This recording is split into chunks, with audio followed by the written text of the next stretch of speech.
Intuitive page flips with Miss Jane Says. Fierce conversations, achieving success at work and in life, one conversation at a time. This is intuitive reading. What is it that needs to be heard the most? The answers are in the room. There will be no blood on the floor, no violence. I talk about the principles and purposes of fierce conversations. I coach them regarding their role in the upcoming session, especially John, Ken, and Rick. I answer questions, turning most of the questions back to the executives to answer for themselves. I tell them the answers are in the room. If they aren't, we have the wrong people. You are the right people. You have the answers. Honesty means full disclosure to myself and others with good intent. Let silence do the healthy lifting. This is Principle 7. Where in your life did you become uncomfortable with the sweet territory of silence? A Native American saying. Do you know someone who will most likely die with his or her mouth open? Many CEOs could go in on this list. This is not good. A dazzling way with words rarely proves to be enough to guarantee success as a leader.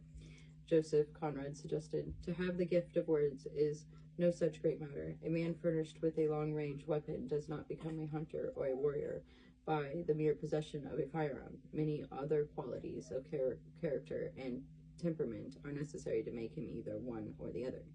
Many people attempt to forge relationships exclusively through words, lots of words. However, the best leaders talk with people, not at them. Emerging entrepreneurs have special challenges.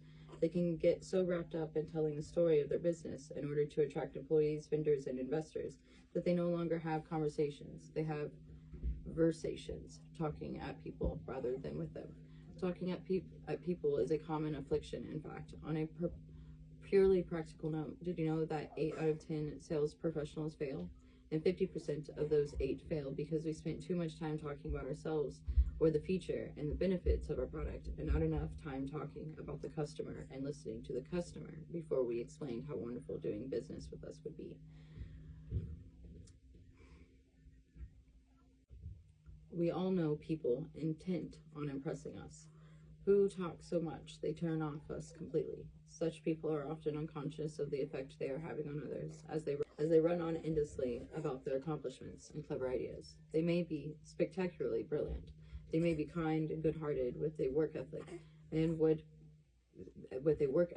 that would buckle John Calvin's knees. The trouble is, it wears us out to be with them. They talk incessantly, going from one story to the next without taking a noticeable breath.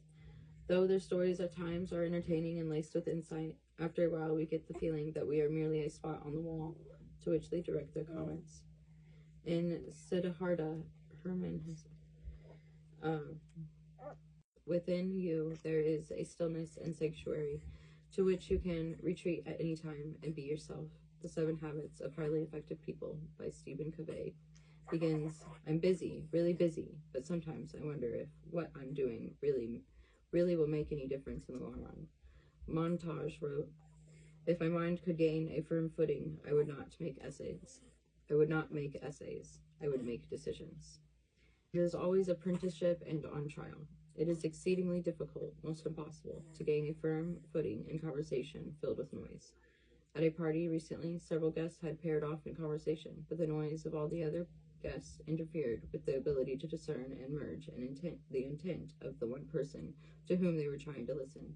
Struggling to be heard, each speaker became louder and louder, but that only increased the total noise in the room, making it even more difficult to hear. Several individuals periodically shouted into cell phones. What happened next? Most people gave up and settled for traditional cocktail party chit-chat. This has been Intuitive Reads with Miss Jane Says. Much love.